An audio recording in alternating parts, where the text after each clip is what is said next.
Welcome back, ladies and gentlemen, to the second half of today's program. We hope that you've enjoyed the selection of cuisine prepared by the Avani Seychelles Babaon Resort and Spa. Our first session this afternoon will be focusing on how skilled people are needed in the fintech industry, highlighting both the current and future requirements. Mr. Ivan Setimba, head of the AFI's regional office for Sub-Saharan Africa, the Middle East, and North Africa, will be leading our panel discussion this afternoon. Mr. Setimba, welcome to the stage.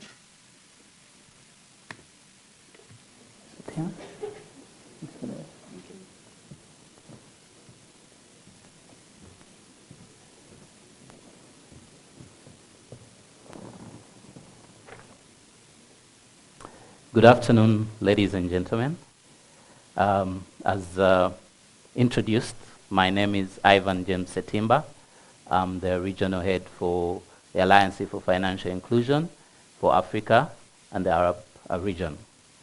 It's very exciting to be here and to be part of this discussion on fintech and specifically on investing in people. And I'd like to invite the panelists, starting with Matthew, to please come and take your seat. And Nicholas.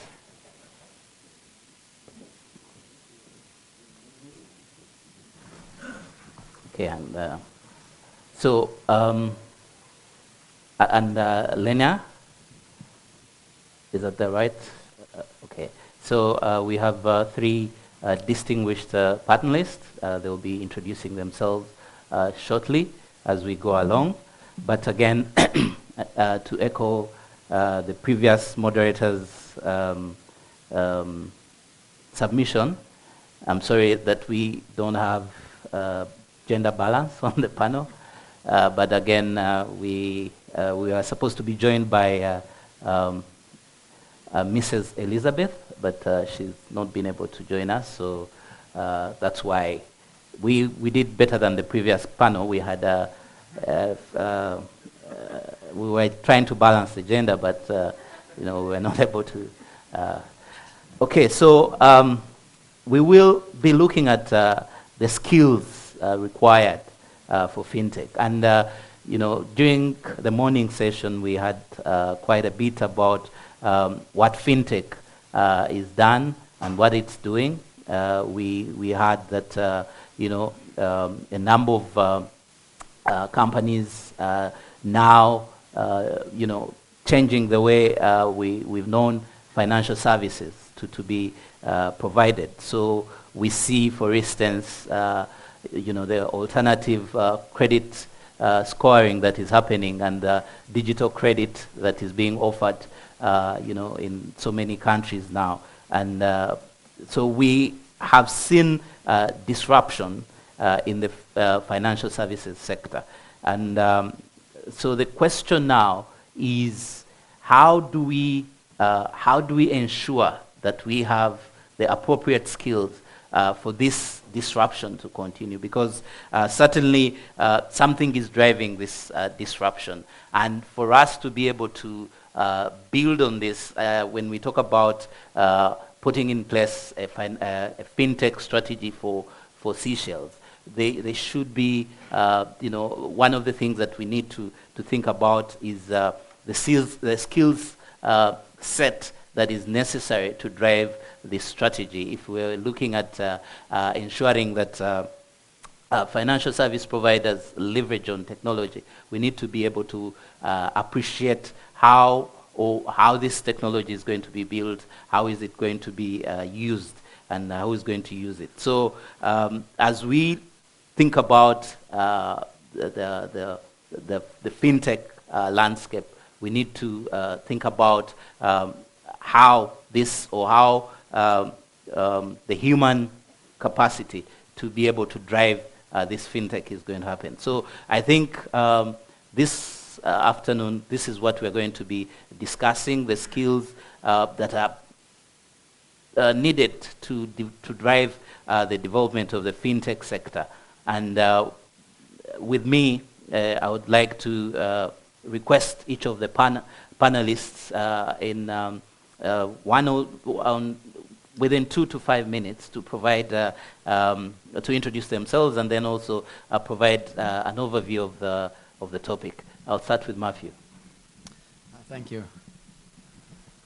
So I'm Matthew Saul. I'm with the World Bank's Finance, Competitiveness and Innovation Global Practice based in Washington and focused heavily on fintech.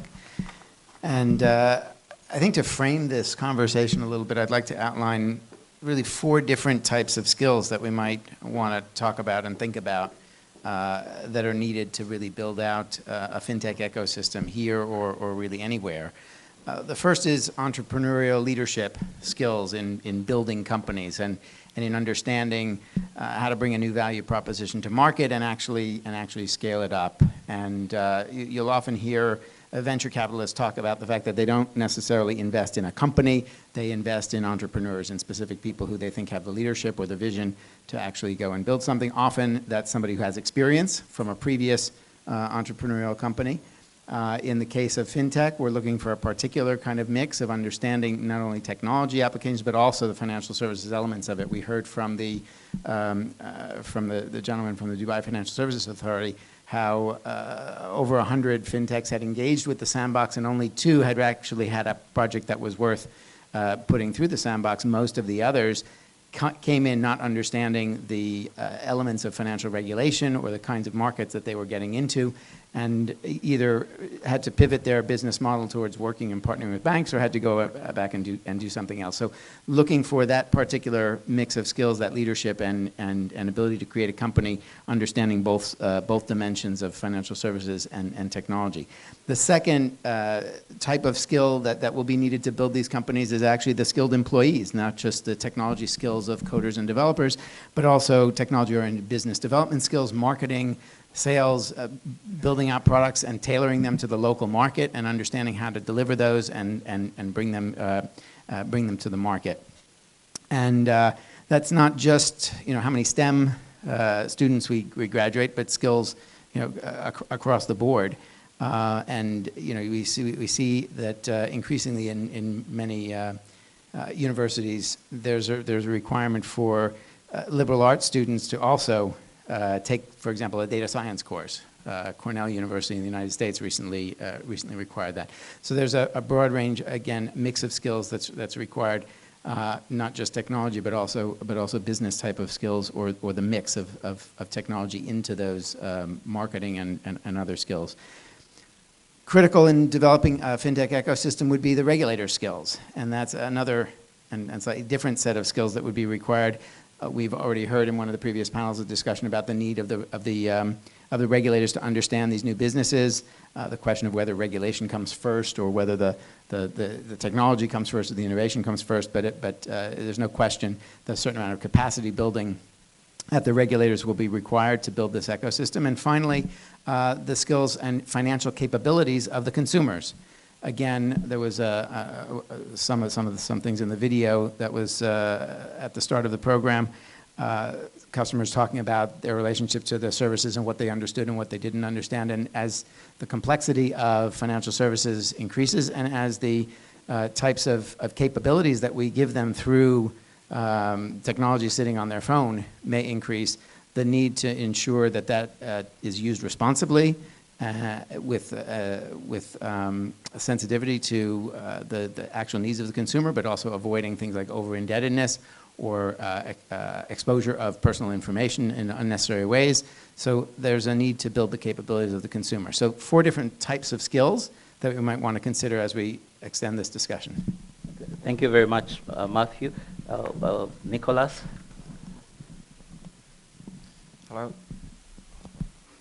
Hello, my name is Nicholas Worley. I'm from the Ministry of Education. I'm the Principal Financial Analyst for the education sector. My job basically is to produce and help develop candidates that are capable of working within the fintech industry. One of the major issues here, I think we have in Seychelles, is sensitization. That's allowing the students, primarily in secondary school, who are coming into the tertiary sector, the education sector, to actually know what entrepreneurship is, how businesses work, not just financial skills, but to actually understand the concept of fintech, the financial technology systems. There appears to be a lack of skilled labour that can actually meet the demand that we have in Seychelles. So this is where the Ministry of Education comes in, because we regulate the courses, the programs that are available. Obviously, we need to know what the industry requires, what are the current needs within the finance sector, the fintech sector, and obviously develop programs that can build capacity within our students that are leaving and joining the workforce. This calls for a very close collaboration between ministries, SQA, which is the Qualifications Authority, to make sure that the candidates that we are supplying industry actually meet the demand as well as the expectations of the industry. So from my role in ministry, that's what I'm trying to do. Now, one of the, we have many institutions in Seychelles. We've got the University of Seychelles. Within that capacity, there is still part of its mandate which does research and development. So for entrepreneurship, there's a great bed of knowledge there that can be utilised in the Seychelles to further develop ideas, financial technology ideas that we can develop amongst all the businesses. We also have two finance institutions. We've got the Seychelles Business School of Seychelles Business Institute of Seychelles. We've also got TGMI, which is the Guy Morel Institute. They primarily focus on, shall I say, old school financing, producing bookkeepers, chartered accountants, but there's very little capacity there for fintech, the actual technological side. We seem to split the two between accounts and IT, but there's a growing need for or an emerging of technology and old school finance. So this is where, talking with stakeholders, speaking with the institutions, we can develop programs that actually accommodate the current market needs within fintech. There are many other ways of capacitating people. One thing is we call lifelong learning or adult education. So we're not just looking at students who are leaving school, who are coming into the workplace. We're talking about building the capacity of people who are already in employment. So that means developing people who are in the industry, but that need further qualifications, further understanding, and to build and allow them to develop within the company. Because there's such a vacuum, that there's not enough people who are skilled in the area of fintech, there does become a case where either you have to get outside help, which for a small island nation is not very good because you're having to pay more for expats and skilled labour, but also it leads to an institution where there's a lot of poaching, where people, there's a limited resource there, so people will poach from one company to the other, which is not beneficial. So we need to build up the capacity, allow the locals to get jobs, be employable, but be employable in an industry that's still emerging in Seychelles and meet the needs of the current market demand. Thank you. Thank you, Nicholas. I'll move on to Lenya. Yes, hello, good afternoon. My name is Linnar Viik, and I come from Estonia. It's my first time here. I just arrived from 30 degrees lower temperature zone, so I'm still trying to cope myself with an alternative realities. that exist, which I was not aware. Over the last 20 years, I have been splitting my professional career between three roles. I have been advising governments on the digital roadmaps and innovation roadmaps. I have been advisor to Estonian government and Prime Minister for over 20 years on innovation and ICT. I represent here the foundation I co-founded 15 years ago, Estonian E-Governance Academy, which has been collaborating also with the government of Seychelles, among the others, on the digital strategies. And we have been working with more than 100 governments around the world, mostly emerging countries, and the digitalization efforts, including also the Fintech sector, is something which is no longer something which requires an awareness from the political leadership, but rather it is about laying down very concrete and achievable roadmaps. I'm also an technology entrepreneur, and in my portfolio are companies which include also segments from mobile payments with consumer payment and banking services, and also the technology companies which are providing the services for the financial service providers, such as KIC services over mobile video channel, also anti-money laundering detection systems, but also security systems. And most of those companies are less than 5 years old.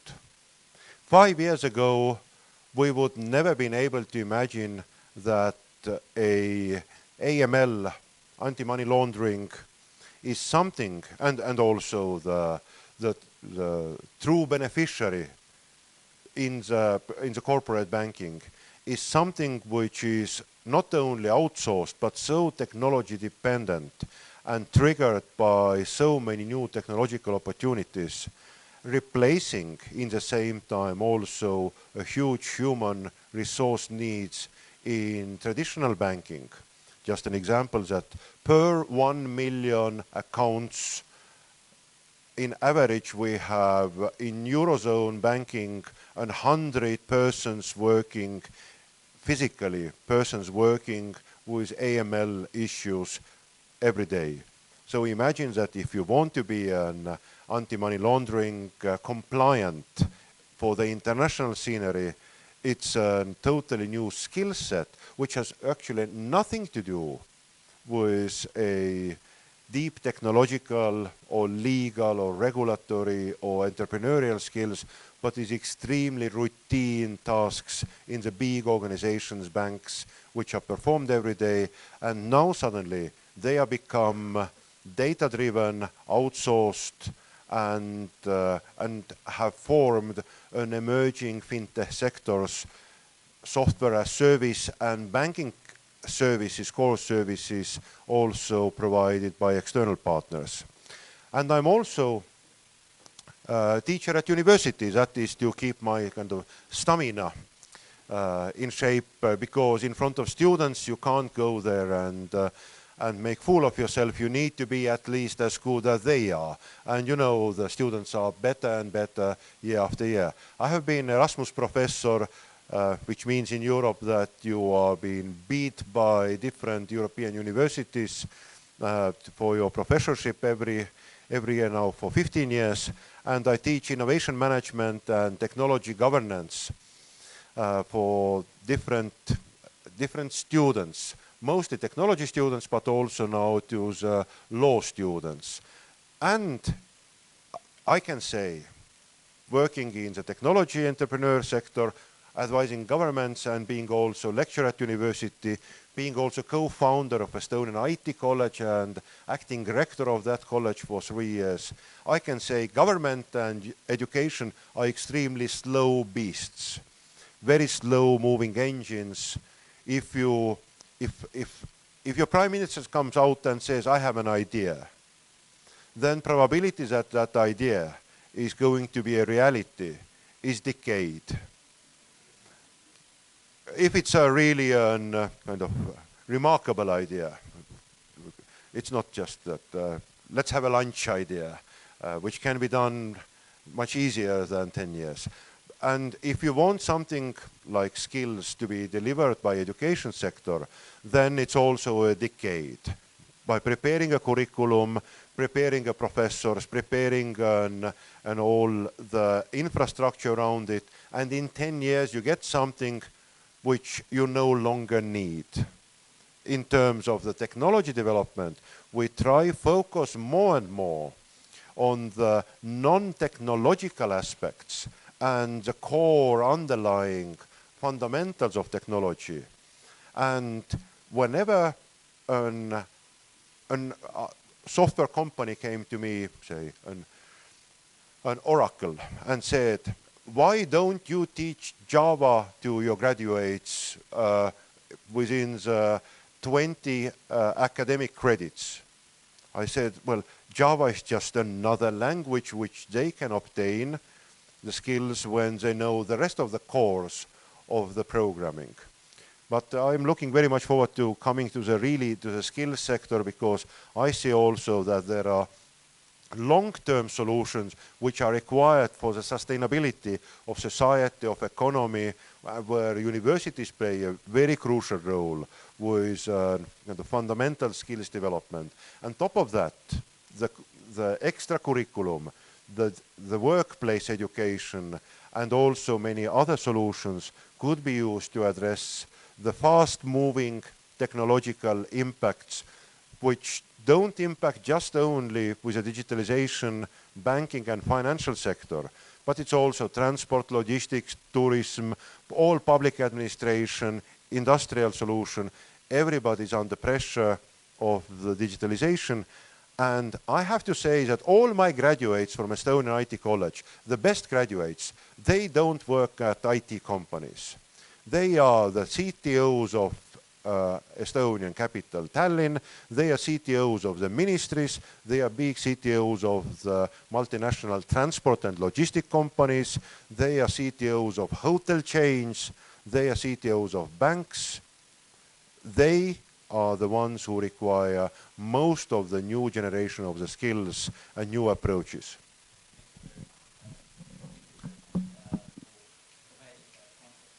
Now, back to you, Matthew. You mentioned these four critical pillars that we should look at when we are talking about skills. Now, from from the World Bank, IFC, but also from the bigger perspective of other stakeholders, how can we, or how can you, or how do you see all these stakeholders ensuring that appropriate skills are available for the fintech industry? That's a big ask across four different things, and yes. Of course the mix of those will depend on how the sector is developing. But starting with the last of these, financial capability, financial literacy, that goes hand in hand with responsible use of digital finance. It goes hand in hand with consumer protection. It can start in the schools, in the elementary schools, as part of the curriculum, teaching kids about what money is, and that plastic card actually has some value and can be overdrawn or underdrawn, and it's not just some toy that has an infinite use that mom and dad can buy you things with. But going on from there, at each level, there's an opportunity to include elements of how the financial system works, how money works in the curriculum, and then bring it up at appropriate levels into the high school and incorporate that broadly within the education system. But it also has to come from the providers, and that's something that the regulator can look to as well, that a certain amount of education has to be incorporated within the marketing and distribution of products, and responsible approaches to how those products are marketed, how they're serviced, how they're brought into people's lives, and making sure that the consumer is well informed at the point of purchase or at the point of at which they're taking out a loan or other financial product. So that type of capability building or capacity building has a component that should be in the education system, but it also should be a component that industry has to look to.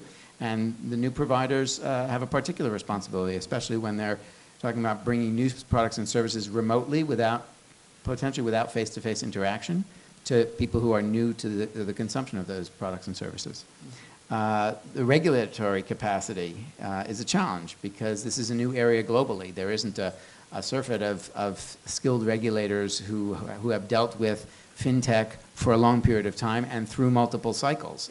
We're just seeing the rise of this, and we have yet to see how some of these new regulations and laws behave and how the institutions governed by them behave in the next market cycle. So while there are a number of jurisdictions, for example, that have put in place rules regarding or regulations regarding peer-to-peer lending, we haven't yet seen a crash in this market and a cycle to see how robust that regulation turns out to be. And therefore, we don't really know whether the skills of those regulators and those supervisors are going to be adequate to the test. So the best that we can do is ensure that the capacity building is taking place, that regulators are learning about the new technology, and not just the technologies, but the business models that underlie them, because that's where the rubber hits the road. That's where it intersects with what consumers are purchasing or users are ending up using.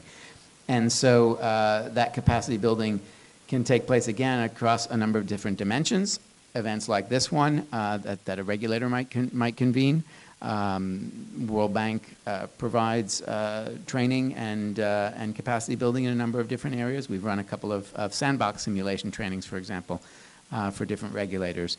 There's also organizations like the Toronto Center for Leadership and Financial Supervision that's developing curriculum, and many universities that have courses, remote courses even, on fintech that can help to build capacity for business people and regulators as well. Developing the technical skills for staffing fintech has a couple of sides, and I think colleagues on the panel will address those a little bit more in terms of how the education system can produce the local supply, and in some ways how the immigration system or other kinds of partnership and offshoring systems can enable bringing the necessary skills even if they're not locally resident. And finally, entrepreneurship is probably the most difficult skill to programmatically develop. There's many elements of this overall startup environment that can be tweaked, from the ease of doing business to access to finance, to help new companies get started in a particular market, but there's no real substitute for experience. So here, there may be opportunities to leverage regional experience pools, for example, fostering partnerships between platforms that are operating in other markets and then might have a local subsidiary or a local implementation that begins to develop a team within this market. Thank you very much. Lena spoke about the education sector and the challenges that faced by the sector to try and change the curriculum and provide the necessary skills to the teachers and to come up with the necessary materials. So Nicholas, as someone who is involved in building, coming up with the education policy, how do you see how these skills can be provided to learners, given the challenges that the sector may face? How do you see that these skills can be imparted to the learners? Well, the main base, should we say the workforce that we're trying to develop for the Seychelles would cover many different areas or aspects of fintech. We could use the Seychelles Institute of Technology to actually produce the engineers or technicians that actually run the hardware, install hardware, update hardware, the actual physical infrastructure. We then have institutions that can actually develop the software that can help even the university could end up developing software that fintech actually uses, the algorithms and all that. Also, we were talking about the operators, the operating systems, people who can actually operate the actual programming, and building capacity within the people who are already in employment, as I touched on before, the lifelong learning. That's, I think, is a very important sector that shouldn't be neglected. As Lina said, education is very slow. The development of programs takes a long time. It takes a long time to get accredited. And in this particular sector where the technology is moving so quickly, can the education system actually keep up with current needs? Mm. So that's why in-house training of current employees is very, very important, because it's a little bit more of an immediate fix. It's not a long-term fix, but it allows the industry to gain the capacity that it needs to function. So having this in-house training of current employees is very, very important. Looking at the long term, we can develop within universities and in the institutions the fundamental financial knowledge that they need to have, as well as the technological knowledge. There could be programs that we develop, and this is going to take the involvement of many stakeholders, as well as government, to future-proof, to kind of predict as best we can what is going to happen within the industry, and try and make logical decisions based on that, so that the future students coming out of these institutions have employability and are worth something to the industry. Okay, thank you. Yeah, so we see that there is actually the potential for the education sector to play a very critical role in ensuring that from the onset the learners have an understanding of what this technology, what fintech's about, and then going on to develop through different avenues. Lena, you spoke about the different things that you've done, and I think one of the things that came out very clearly is your involvement in teaching and the university.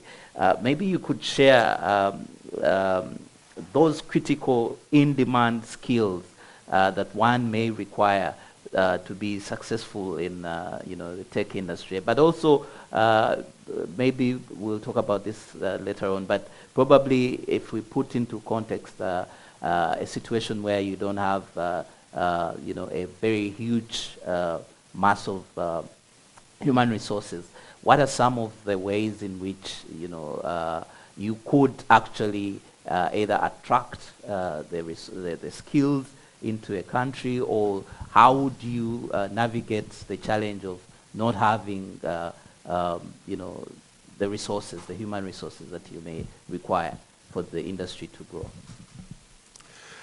What we have learned at least is that entrepreneurship and leadership are skills which can't be taught in classroom environment. They are something you gain through the practice, and that practice includes quite often also failing, learning, getting a feedback, trusting in yourself, and raising again.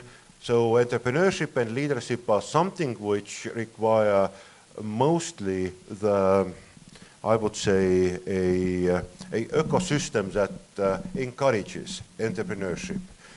I recall very well that, and it works also with examples. I recall very well 22 years ago when I co-founded Estonian IT College, and I interviewed the first second-year students, what will you do in 5 years' time? Most of them wanted to be unemployed by Oracle, IBM, Microsoft, go to Germany, go to UK, go to United States, and have a great professional career somewhere in a big IT company.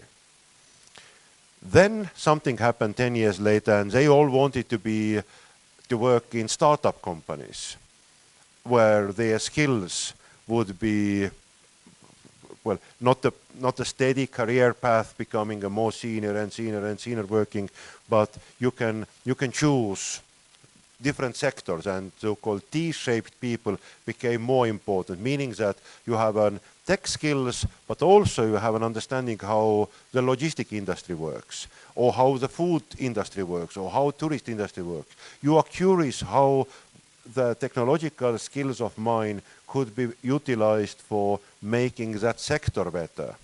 And now something happened. 5 years ago, everybody wants to become entrepreneur. Everybody wants to start up and maybe even fail once with their company before they have graduated. And this is something which we can say is also one-to-one related to reality in society and employment market. We started by having a skills where people wanted to go abroad, have a higher salary because it was much better offering for a skilled person than Estonian employment market was able to do. Then by having a headquarters of Skype in Estonia and development center and having that story encouraged people to look around the startups, to a totally different, to a disruptive industries. And then by having our first Estonian three unicorns, TransferWise, Taxify, which is now known as a Bolt, and Pipedrive, three technology companies which are founded by your neighbor guys and your same village boys, and where the CTO is your fiancé from your or first-time lover from your kindergarten. You know, those things make you think, well, if they can do and become billionaires, well, paper billionaires, but still billionaires. The companies are valued by a global investors over €1 billion. Then I can also do it. And this is something which is coming from not the education system, but it's a feedback from society. What comes to the technology skill set, it's about very much what we try to do is to break down the silos between technology domains, meaning that always a hardware, the software, have been separated into different departments at university. The software department is doing one thing, hardware department is doing another thing, and telecom department is doing a third thing. What we did, we merged all these technologies together, but we looked to the kind of technology life cycle. We have technology architects who need to be skilled in hardware, software, telecommunication, cybersecurity, and all kind of other things, but they are architects. They are the ones who design IT systems. Then we have IT developers, the persons who know also telco, mobile communications, software, hardware components, but their responsibility is to take the drawing of the architect and develop something. And the third layer, also very important, are those people who are administrators. We know them as a kind of core administrators of IT system who keep systems alive and update continuously. It's a very different skill sets from the kind of career and working everyday life perspective, while technology is the same. Same technology, but you design from idea into drawing, you make that drawing into reality, and then you keep that alive. So this is something which we learned from the curriculum shifting, and it took a lot of time before really that became a kind of mainstream approach for the tertiary education, and not only in the field of technology. And finally, 80% of the classroom time, or the kind of school time, is spent with practitioners, not by theoreticians. Practitioners coming from the banks. If the bank IT architect is coming to classroom and saying, my role is to keep alive and develop the IT systems that supports, say, 50 million transactions per 1 minute. then this is something which makes an audience to listen. And practitioners that come to the classroom, what we learned, it's easier to teach to a practitioner didactical skills than to teach to a professional, didactically knowledgeable professor practical skills of the fastly changing technology. You put down the mic. I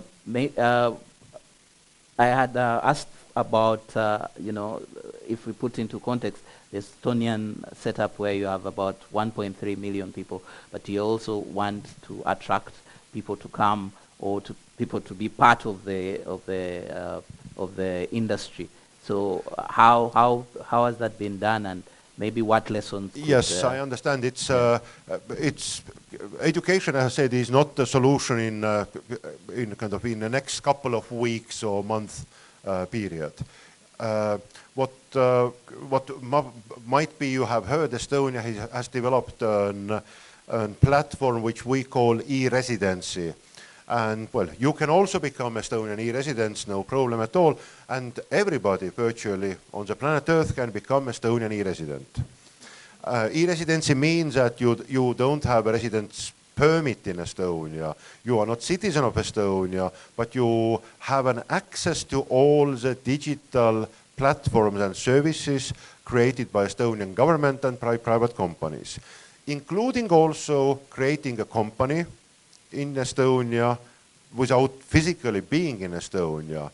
And once again, if many of you maybe don't know where Estonia is located, it's in the Northern Europe, and we are part of Eurozone and European Union. If you create a company in Estonia, you are part of the 500+ million consumer market kind of economical environment, and you can bill any company like a local company, and your transactions go from your account like a local transaction in Eurozone.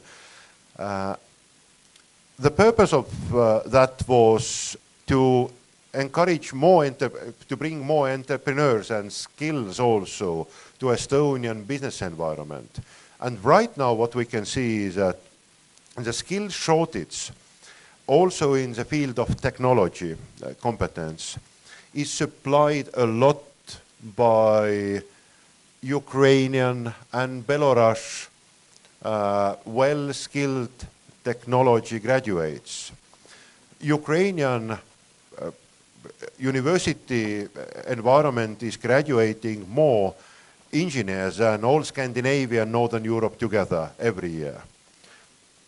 And when they don't see really the entrepreneurial opportunities on their domestic market, they have been becoming also kind of simply and very, for Estonian companies, very conveniently available human resources and skills that boost, in number of cases, the missing links. When we have roughly, well, Estonia is very religious about education. Honestly, we are very agnostic people. We have only two beliefs. We believe in forest and in education. And in forest, we believe that we need to be alone in forest. Estonia is one of the least kind of populated countries in terms of territory, and always when you go to forest, the biggest thing you are afraid is that you see another person in the forest. Vice versa, all the tourists who come to Estonia, they say that they are afraid because there are nobody in the forest. But we are very happy that we are a very forested country and we believe it. And second is education. Everybody is religious that education makes your life better. Higher education makes your life better, which so far was true until the education became a kind of utility like a tap water. Everybody can access higher education, and it's only what you do with that education. And we have around 50,000 students in Estonia. That by far is not something which is going to address all the non-technological, technological, regulatory, legal, food industry, chemical industry, all the aspects. We will not be able to create those skills for our own economy if it's a kind of diverse economy. So we need to stand on the skills available also from other countries, other talents, the global talent pool, and e-residency or type of platform was created originally not for skills import or insourcing of the skills to Estonia, but it has turned out to be one of the most convenient platforms really to make also local companies who lack different skills to have them contracted by the companies created by e-residents from other countries. Yeah, thank you. I think that's a quite interesting model that Estonia has built, and I think it provides a two-way traffic. You get to benefit from the rest of the world, and the rest of the world gets to benefit from you. Matthew, maybe building on that, looking at something that was mentioned earlier about a Fintech hub being built up and set up, maybe could you share your thoughts on what it would take for the setup of a Fintech hub, or what we can think about doing if we want to set up a Fintech hub? I suppose it depends in part on the nature of that hub and what it's serving, whether it's going to be a center for companies that are going to be based here and building their teams here and then serving other markets or serving this market, which is relatively small, or whether that's also in part a center for companies that are not necessarily based here to register and benefit from a regulatory or tax environment. Depending on which direction that goes, the mix of skills in those different pillars might change, whether you need more entrepreneurs and more developers or more regulators who really understand and can create a robust and sound framework for that type of service to take place. But either way, as the fintech ecosystem develops, that skill mix is going to change a little bit. You may need to bring in skills from outside, as Leonard spoke about, or using other more typical kind of immigration of skills.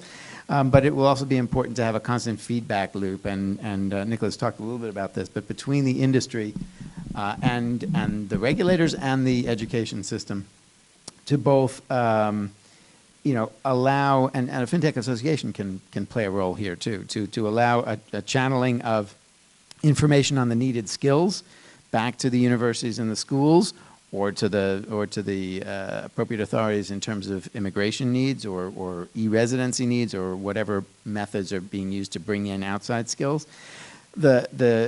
That kind of feedback loop can also help to organize internship and apprenticeship programs to help build the skills domestically. Again, a lot of this is learned by doing. It's not all going to be in the curriculum. So enabling the industry, and that's not just the fintech startups, it's also the banks and the incumbents who need these skills, to work closely with the schools and universities to create opportunities for learning on the job, for kind of internships, apprenticeships, and so on, and also to build the institutional skills within those new companies and those institutional skills around responsible digital finance, consumer protection practices, and so on. I think you've provided a quite comprehensive overview, and I don't know if Nicholas, you have anything to add to this? Well, actually, it's an exciting time in the educational part in Seychelles at the moment, because we're transitioning from a centralized system to an autonomous educational system, which will allow the institutions to have much more diversity in the programs that they offer. That makes them more relevant, particularly in the fintech area, to help industry. One of the things that I've noticed since I've been here is the programs that are being rolled out at the moment are very broad. And we're talking about very special skill sets here, particularly when we talk about information technology, finance, fintech in general. So I think becoming more specialized and offering programs that are more in tune with what the industry is doing is far more beneficial for Seychelles. Ironically, there's a couple of institutions that had international donations for programs to develop. And one of the drawbacks within that scenario was that the institutions did not have an electronic means of receiving those funds. So it ended up going a very long-winded way round through Treasury and through a lot of the ministries. So having fintech within the institutions for them to actually develop programs is a benefit in itself. Okay. Thank you.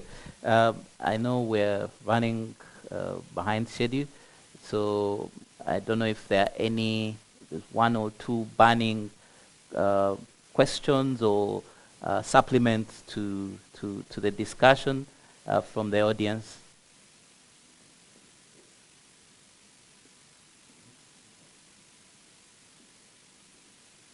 Okay. Yes, please. Perhaps only one remark while also working with a number of companies which can be called a fintech. Vast majority of the companies which make money in the area which is called fintech are companies which are providing non-regulated services for the financial service providers.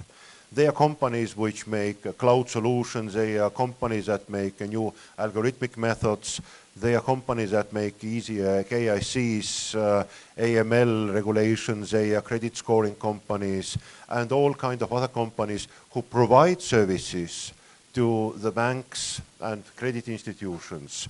And only tiny fraction of the companies are in the sector where they are actually regulated and face-to-face with the customers.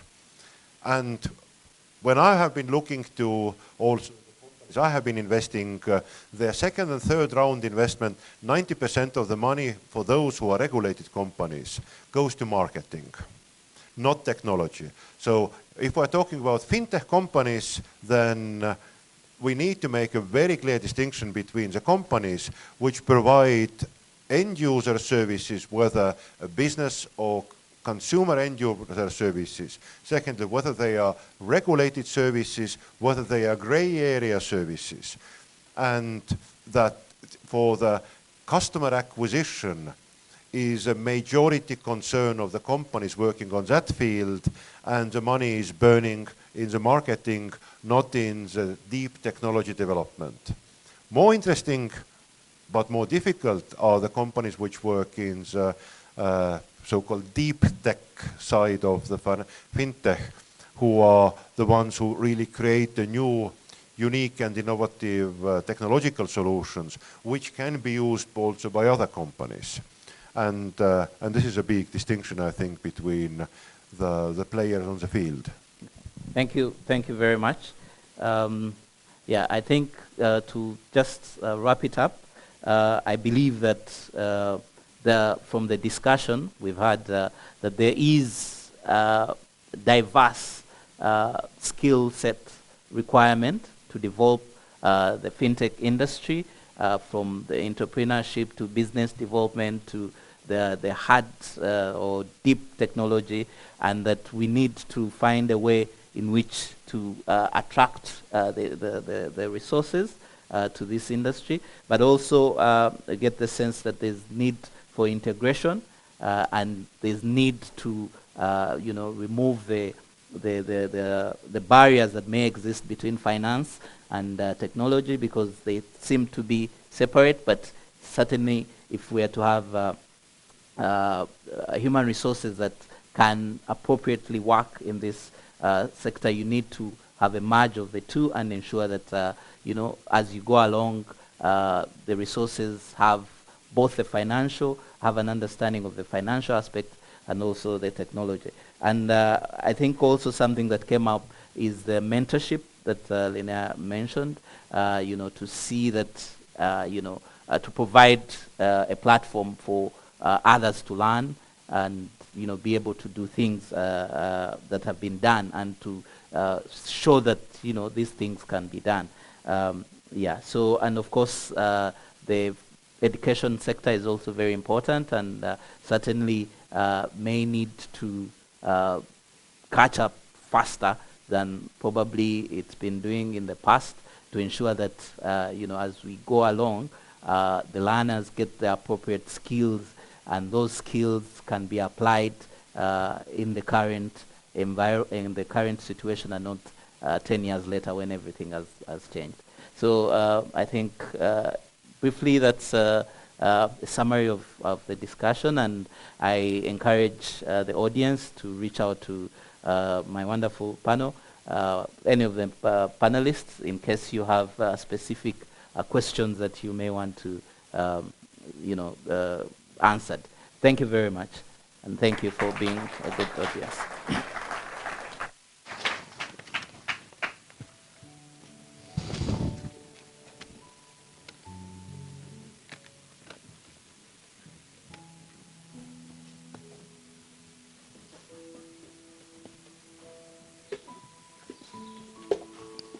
Thank you, Mr. Setimba and your team, for the insightful discussions. Ladies and gentlemen, before we conclude with our last presentation for today, may I invite you for a short coffee break in the lobby. We will resume in 30 minutes.